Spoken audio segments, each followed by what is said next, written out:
रात के 10:30 बज रहे थे। बिहार के मधुबनी जिले की रहने वाली संगीता देवी बेटे अंश को ढूंढती हुई दूसरे मकान पहुंची, जहां उसने न्यूज़ पोर्टल का अपना ऑफिस बना रखा था। यहीं बैठकर वह न्यूज़ एडिट करता था, लेकिन अंश अपने ऑफिस में नहीं था। दरवाजे के दोनों पट भीतर की ओर खुले हुए थे। कमरे में ट्यूबलाइट जल रही थी और बाइक बाहर खड़ी थी। संगीता ने सोचा कि बेटा शायद यहीं कहीं गया होगा, थोड़ी देर में लौट आएगा तो खाना खाने घर पर आएगा ही।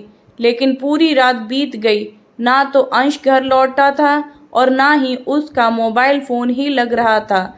उसका फ़ोन लगातार बंद आ रहा था। माँ के साथ साथ बड़ा भाई त्रिलोकीनाथ झा भी यह सोचकर परेशान हो रहा था कि भाई अंश गया तो कहाँ, उसका फ़ोन लग क्यों नहीं रहा है, यह बार बार स्विच ऑफ क्यों आ रहा है। ये बातें उसे परेशान कर रही थीं। फिर त्रिलोकीनाथ ने अंश के सभी परिचितों के पास फ़ोन करके उसके बारे में पूछा, तो सभी ने ना में जवाब दिया। उन सभी के ना के जवाब सुनकर त्रिलोकीनाथ एकदम से हताश और परेशान हो गया था और माँ बाप को भी बता दिया कि अंश का कहीं पता नहीं चल रहा है और ना ही फ़ोन लग रहा है, पता नहीं कहाँ चला गया। बड़े बेटे का जवाब सुनकर घर वाले भी परेशान हुए, बिना नहीं रह सके। यही नहीं, घर में पका हुआ खाना वैसा का वैसा ही रह गया था, किसी ने खाने को हाथ तक नहीं लगाया था। अंश के अचानक इस तरह लापता हो जाने से किसी का दिल नहीं हुआ कि वह खाना खाएं। पूरी रात बीत गई। घर वालों ने जागते हुए पूरी रात काट दी। कभी कभार हवा के झोंकों से दरवाज़ा खटकता तो घर वालों को ऐसा लगता जैसे अंश घर लौट आया हो। यह बात 9 नवंबर 2021 बिहार के मधुबनी जिले की लोहिया चौकी की है। अगली सुबह त्रिलोकीनाथ दर्जन भर परिचितों को लेकर बेनीपट्टी थाने पहुंचे। थाना प्रभारी गौरव कुमार सुबह सुबह कई प्रतिष्ठित लोगों को थाने के बाहर खड़ा देख चौंक गए। उनमें से कईयों को वह अच्छी तरह पहचानते भी थे। वे नेता थे। वह कुर्सी से उठकर बाहर आए और उनके सुबह सुबह थाने आने की वजह मालूम की। इस पर लिखित तहरीर उनकी ओर बढ़ाते हुए त्रिलोकीनाथ ने छोटे भाई के रहस्यमयी तरीके से गुम होने की बात बता दी। थाना प्रभारी गौरव कुमार ने जब सुना कि BNN न्यूज़ पोर्टल के चर्चित पत्रकार और जुझारू RTI कार्यकर्ता अंश उर्फ बुद्धिनाथ झा से मामला जुड़ा है तो उनके होश उड़ गए। उन्होंने तहरीर लेकर आवश्यक कार्रवाई करने का भरोसा दिलाकर सभी को वापस लौटा दिया। थाना प्रभारी गौरव कुमार ने पत्रकार और एक्टिविस्ट अंश की गुमशुदगी दर्ज कर ली और उसकी तलाश में जुट गए। उन्होंने मुखबिरों को भी अंश की खोजबीन में लगा दिया था। गौरव कुमार के साथ ही इस मामले की जानकारी SDPO अरुण कुमार सिंह और SP डॉक्टर सत्यप्रकाश को भी दे दी थी, ताकि बात बने बिगड़े तो अधिकारियों का हाथ बना रहे। अंश को गुम हुए 4 दिन बीत चुके थे, लेकिन उसका अब तक कहीं पता नहीं चल सका था। बेटे के रहस्यमयी ढंग से गायब होने से घर वालों का बुरा हाल था।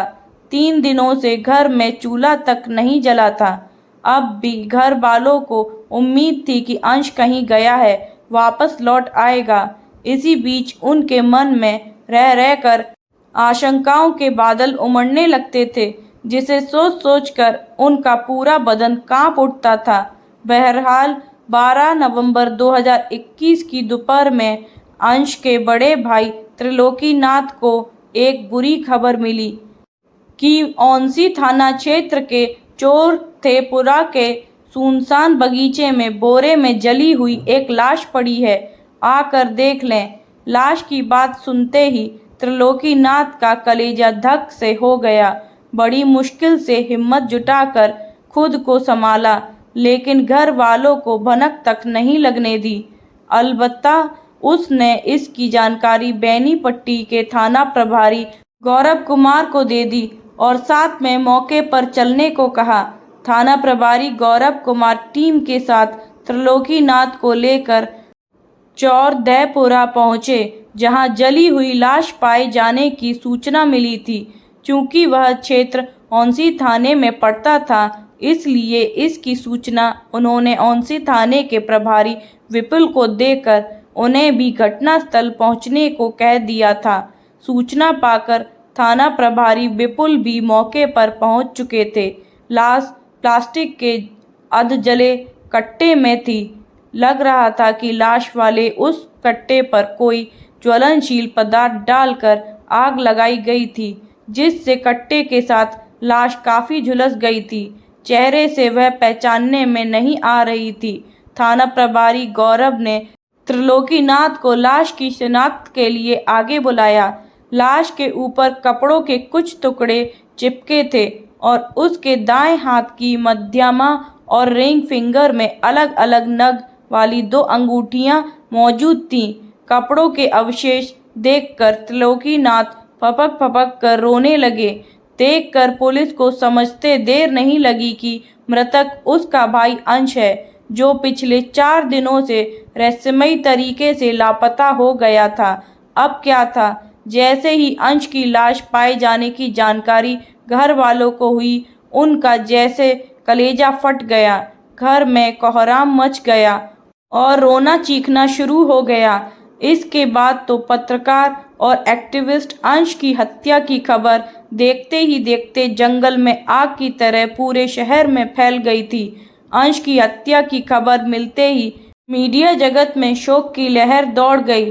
उसके समर्थकों के दिलों में आक्रोश फूटने लगा था। समर्थक उग्र होकर आंदोलन की राह पर उतर आए। 13 नवंबर को अंश की निर्मम हत्या के विरोध में शाम के वक्त विभिन्न राजनीतिक दलों के नेताओं और सामाजिक कार्यकर्ताओं ने बेनीपट्टी बाजार के मुख्य सड़क पर कैंडल मार्च निकालकर हत्यारे को फांसी देने, परिवार को 1 करोड़ रुपए का मुआवजा देने और हत्याकांड की सीबीआई जांच कराए जाने की मांग को लेकर प्रशासन के खिलाफ जमकर नारेबाजी की। सभी लोग कैंडल मार्च के माध्यम से विरोध प्रकट करते हुए डॉक्टर लोहिया चौक से अनुमंडल रोड तक सड़क पर नारेबाजी करते रहे। कैंडल मार्च भाजपा नेता आनंद कुमार झा के नेतृत्व में शुरू हुआ। वहां जन कल्याण मंच के महासचिव योगीनाथ मिश्र, कांग्रेसी नेता विजय कुमार मिश्र, भाजपा नेता विजय कुमार झा, मुकुल झा और बीजे विकास सहित तमाम लोग मौजूद थे। एक ओर जहां नेता कैंडल मार्च निकालकर प्रशासन पर दबाव बना रहे थे, तो वहीं दूसरी ओर झंझारपुर प्रेस क्लब के सदस्यों ने ललित कर्पूरी स्टेडियम में एक आपात बैठक कर इस पूरे घटना की उच्च स्तरीय जांच की मांग की। बहरहाल पत्रकार और एक्टिविस्ट अंश झा की निर्मम हत्या के विरोध में विभिन्न राजनीतिक दलों और सामाजिक कार्यकर्ताओं का शांतिपूर्ण आंदोलन चरम पर था। उसके हत्यारों की गिरफ्तारी की मांग जोर पकड़ रही थी। उसके शहर की शांति व्यवस्था उथल-पुथल हो चुकी थी। इस बीच अंश का पोस्टमार्टम करके उसका पार्थिव शरीर घर वालों को सौंप दिया गया था, लेकिन घर वालों और राजनीतिक दलों के नेताओं ने हत्यारों के गिरफ्तार होने तक उसका अंतिम संस्कार करने से मना कर दिया। एसपी डॉक्टर सत्य प्रकाश जानते थे कि जब तक अंतिम संस्कार नहीं किया जाएगा, शहर की कानून व्यवस्था बिगड़ती जाएगी। उन्होंने एसडीपीओ अरुण कुमार सिंह के नेतृत्व में एक शिष्टमंडल अंश के घर उन्हें समझाने के लिए भेजा कि अंश के हत्यारों को जल्द गिरफ्तार कर लिया जाएगा, उसका अंतिम संस्कार कर दें। एसपी सत्य प्रकाश के आश्वासन पर मृतक के घर वालों ने उसका अंतिम संस्कार कर दिया। इधर अंश की पोस्टमार्टम रिपोर्ट आ चुकी थी। रिपोर्ट में उसकी मौत का कारण सिर में गहरी चोट लगना बताया गया था। साथ ही मौत 72 से 80 घंटे पहले होनी बताई गई, यानी जिस दिन अंश रहस्यमयी ढंग से गायब हुआ था उसी दिन उसकी हत्या हो चुकी थी। पुलिस ने अंश के मोबाइल फ़ोन की कॉल डिटेल निकलवा कर गहन अध्ययन किया। कॉल डिटेल में रात के 9:58 पर आखिरी बार किसी की कॉल आई थी।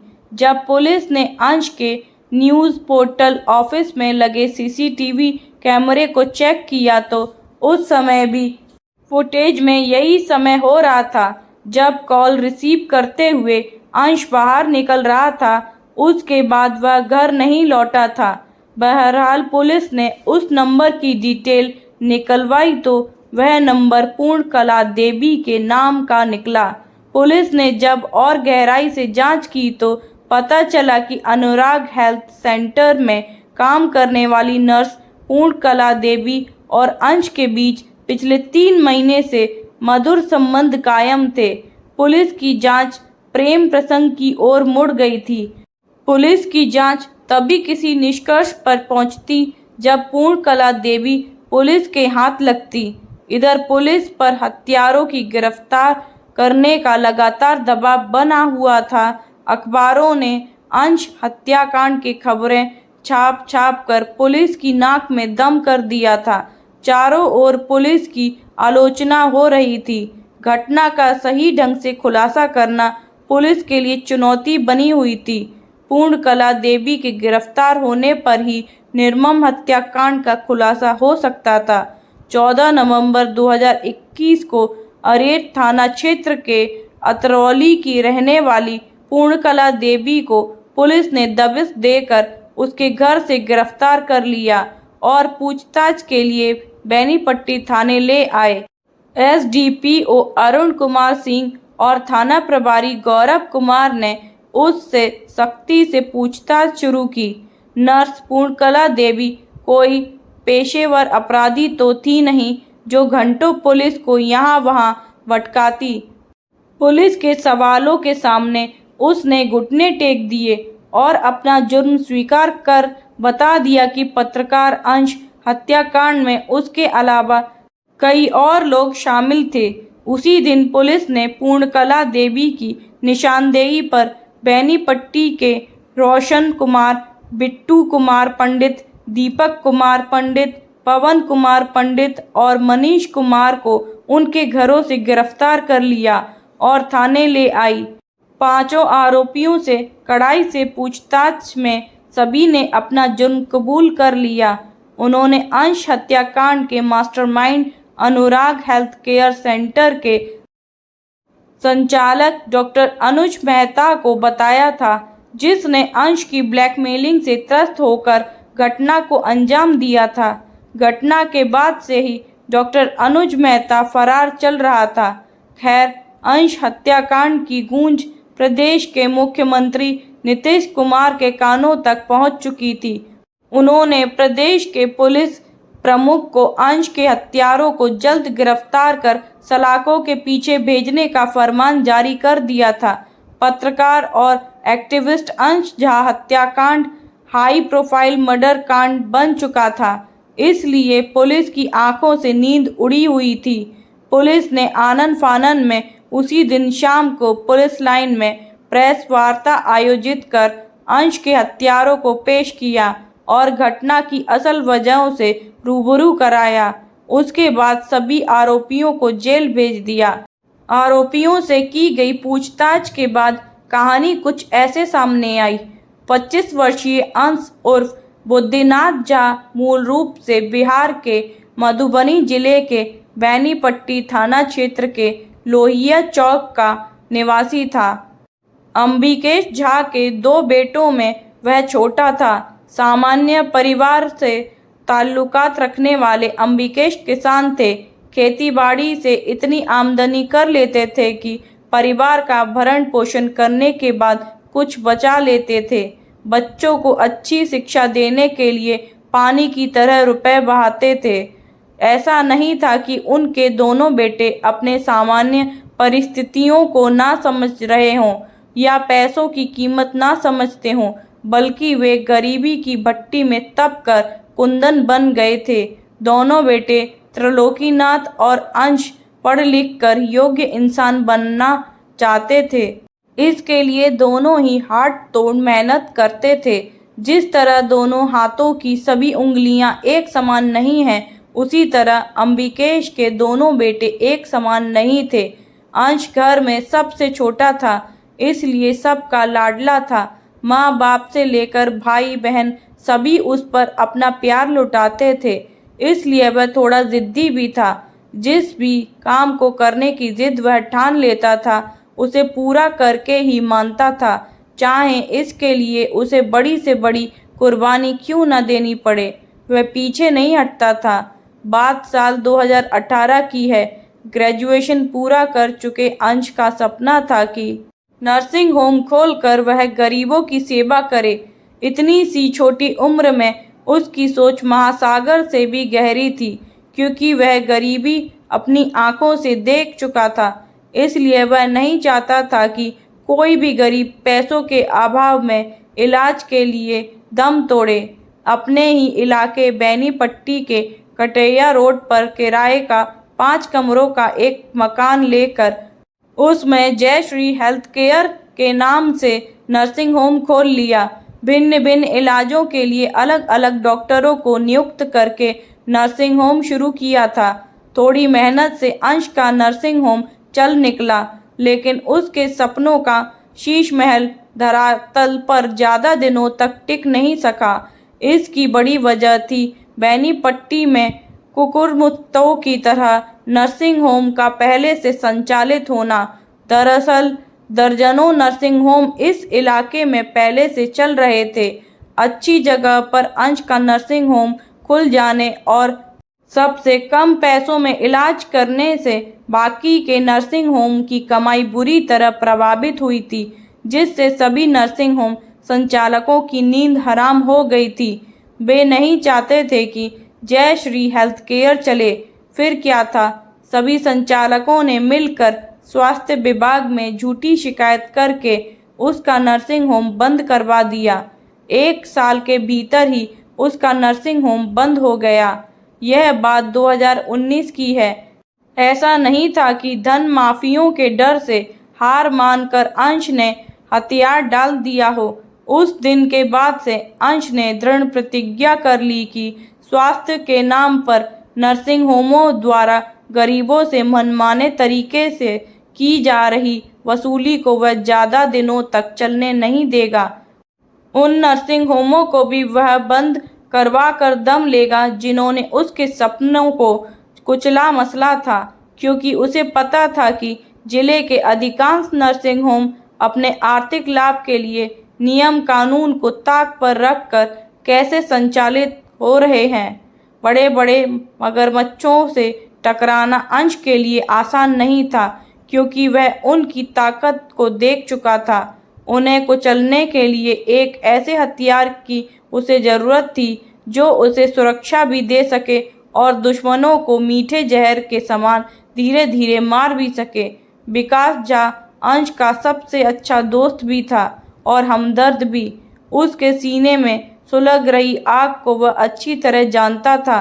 BNN न्यूज़ पोर्टल नाम से वह एक न्यूज़ चैनल भी चलाता था।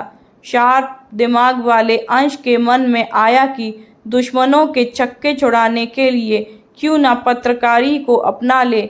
फिर उसने विकास से बात करके BNN न्यूज़ पोर्टल ज्वाइन कर लिया। पत्रकारिता का चोला ओढ़ने के बाद अंश बेहद ताकतवर बन गया था। खाकी वर्दी से लेकर खद्दर वालों के बीच उसने एक अच्छा मुकाम हासिल कर लिया था। धीरे धीरे वह लोगों के बीच काफ़ी लोकप्रिय हो गया था। अपने विरोधियों और दुश्मनों को धूल चटाने के लिए वह परिपक्व हो चुका था।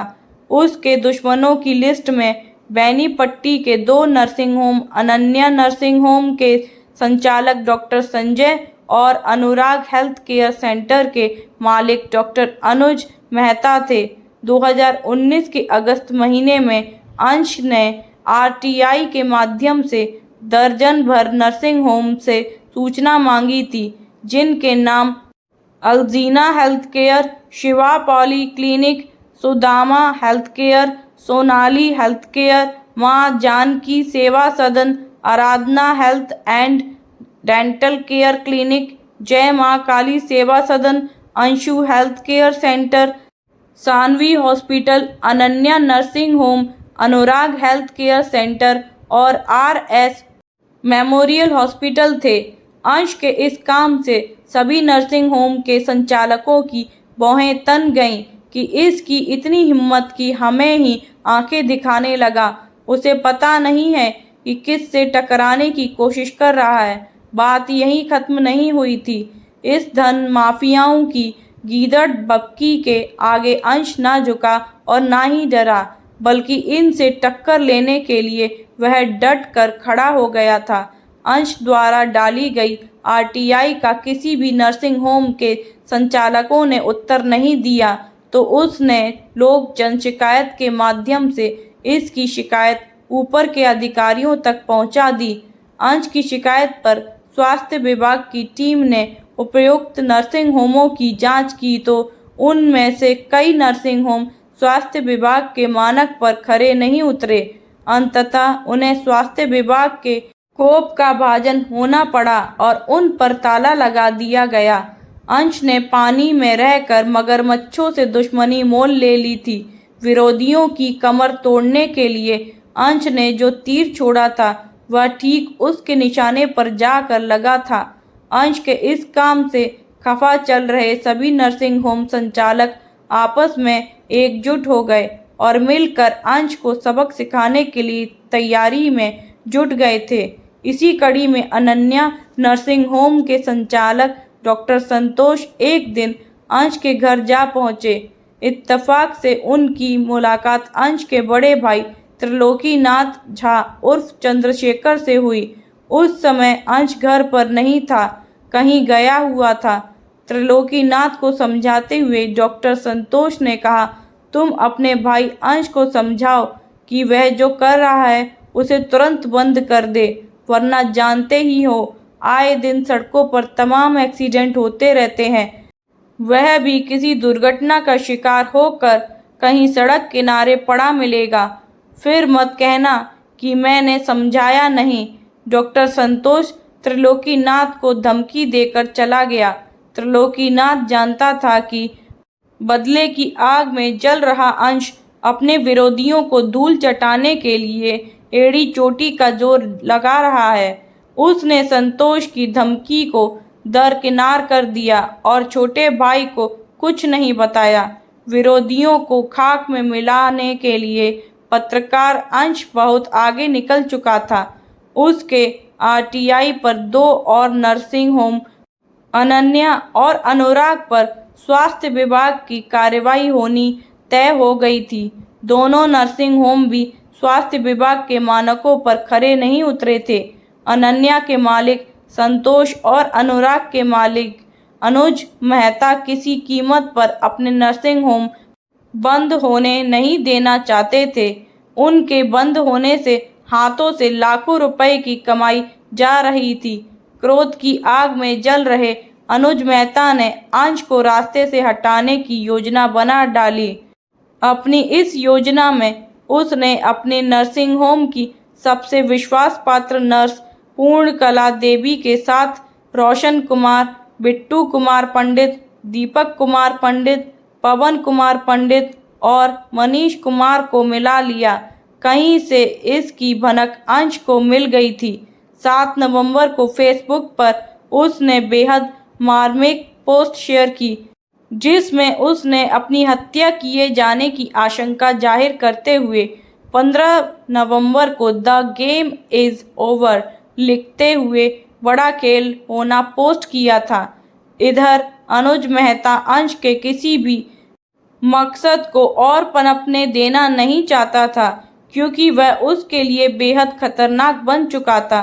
पहले रची योजना के मुताबिक 9 नवंबर 21 को अनुज मेहता ने रात 9:58 पर पूर्णकला देवी से अंश को फ़ोन करवाया और एक अहम जानकारी देने के लिए उसे अपने नर्सिंग होम बुलवाया। नर्स पूर्णकला देवी ने वैसा ही किया जैसा मालिक ने उसे करने को कहा। नर्स पूर्णकला देवी का फ़ोन आने के बाद अंश उससे मिलने फ़ोन पर बात करते हुए अपने ऑफिस से पैदल ही निकल गया और अपनी बाइक वहीं छोड़ गया था। उसी समय उसकी मां संगीता जब खाना खाने के लिए उसे बुलाने पहुंची तो ऑफिस खुला देख समझा कि यहीं कहीं बाहर गया होगा, आ जाएगा। फिर वह वापस घर लौट आई थी। इधर फोन पर बात करता हुआ अंश थाना बेनीपट्टी से 400 मीटर दूर कटैया रोड पहुंचा, जहां एक कार उसके आने का इंतजार में खड़ी थी। कार में नर्स पूर्णकला देवी सवार थी। अंश को देखते ही उसने पीछे का दरवाजा खोलकर उसे बैठा लिया। फिर वहां से सीधे अनुराग हेल्थ केयर सेंटर पहुंची, जहां पहले से घात लगाए सबसे आगे वाले कमरे में अनुज मेहता बैठा था। उसी कमरे में उसने लकड़ी का मूसल भी छिपा कर रखा था, जबकि पूर्णकला ने अनुज मेहता के चैम्बर में लाल मिर्च का पाउडर और एक पैकेट कॉन्डोम रखा था। अंश को साथ लेकर वह सीधा चैम्बर में पहुंची, जहां उसने उपयुक्त सामान छिपा कर रखा था। खाली पड़ा एक कुर्सी पर उसे बैठने का इशारा कर भीतर कमरे में गई और जब लौटी तो उसके हाथ में पानी भरा कांच का गिलास था। उसने पानी अंश की ओर बढ़ा दिया। अंश ने पानी भरा गिलास नर्स के हाथों से लेकर जैसे ही अपने होठों से लगाया, फुर्ती से मिर्च पाउडर पूर्णकला ने उसकी आंखों में झोंक दिया। मिर्च की जलन से अंश के हाथ से कांच का गिलास छूटकर फर्श पर गिर पड़ा और खतरे को भांपकर अंश आंखें मलता हुआ बाहर की ओर भागा। तब तक मूसल लेकर कमरे में पहले से घात लगाए बैठा अनुज मेहता बाहर निकला और उसके सिर पर पीछे से मूसल का जोरदार वार किया। वार इतना जोरदार था कि वह धड़ाम से फर्श पर गिरा। तब तक वहां रोशन, बिट्टू, दीपक, पवन और मनीष भी आ पहुंचे। फर्श पर गिरे अंश की सांसों की डोर अभी टूटी नहीं थी। वह बेहोश हुआ था। फिर उसे खींचकर चैम्बर में ले जाया गया। वहां अस्पताल की चादर से अंश का गला तब तक दबाया गया जब तक उसका बदन ठंडा नहीं पड़ गया। इसके बाद अनुज मेहता पांचों की मदद से एक बोरे में अंश की लाश भरकर जिस कार से आया था उसी कार की डिग्गी में छिपाकर औंसी थाना क्षेत्र के चौर तहपुरा के जंगल में फेंक कर फरार हो गए। 2 दिनों बाद जब अंश की खोज जोर पकड़ी तो अनुज मेहता सहित सभी घबरा गए कि कहीं उसकी लाश बरामद ना हो जाए, नहीं तो सब के सब पकड़े जाएंगे। बुरी तरह परेशान अनुज मेहता 11 नवंबर की रात अपनी बाइक लेकर चौर तहपुरा पहुंचे, जहां अंश की लाश फेंकी थी। उसकी लाश अभी वहीं पड़ी थी। फिर क्या था, उसने बोरे के ऊपर पेट्रोल छिड़क कर आग लगा दी और अपनी बाइक तहपुरा गांव में छोड़कर फरार हो गया। अपने दुश्मन अंश को रास्ते से हटाने के बाद अनुज मेहता ने जो फुल प्रूफ योजना बनाई थी वह फेल हो गई और आरोपी कानून के मजबूत फंदों से बच नहीं सके। वह असल ठिकाने पहुंच गए। अनुज मेहता फरार चल रहा था। पुलिस ने नर्स पूर्णकला देवी की निशानदेही पर अनुराग हेल्थ केयर सेंटर से मिर्च से भरी डिब्बी, कॉन्डोम का पैकेट, खून से सनी चादर और मूसल बरामद कर लिया था। जांच पड़ताल में यह पता चली थी कि अंश और नर्स पूर्णकला देवी के बीच मधुर संबंध थे। ये मधुर संबंध भी अंश की हत्या का एक वजह बनी थी। अंश की हत्या के मुख्य आरोपी अनुज मेहता जो फरार चल रहा था, पुलिस के दबाव में आकर 21 जनवरी 2022 को व्यवहार न्यायालय में आत्मसमर्पण कर दिया था, जहां पुलिस ने 48 घंटे की रिमांड पर लेकर उससे हत्या की जानकारी जुटाई और फिर जेल भेज दिया। पत्रकार अंश के सभी आरोपी जेल की सलाखों के पीछे कैद अपनी करनी पर पछता रहे हैं। फ्रेंड्स, आपको ये स्टोरी पसंद आई हो तो चैनल को लाइक, कमेंट एंड सब्सक्राइब ज़रूर करें। Thank you.